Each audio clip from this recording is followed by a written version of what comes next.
Mainit at kita ba kayo sa labas? Tara, usapang window treatment tayo. Hi guys, this is C2 from Excellent Home Decor. Lumipad ang aming team dito sa San Juan para sa aming new project.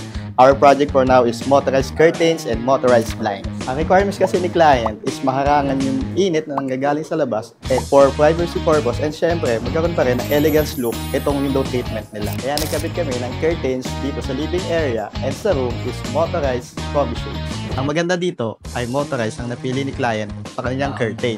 So gumamit tayo ng DT25TE for curtain motor. Dual curtain po ito, so dalawang motor. And syempre, gumamit tayo ng radio frequency remote or in other words, the remote. This is our 15-channel remote, pero ang requirements ni client dito sa living area is 2 motors lang. So isinet natin to into 2 channel. Channel 1 for the heavy curtain and channel 2 for the sheer curtain. Ang channel 0 for all motors. Ang napili ni client sa blackout curtain niya is 1001-16 at sa sheer curtain is Bastard White. Sa rooms naman nila ay nag-install tayo ng Korean combi shades. Motor unit natin is DM25TE.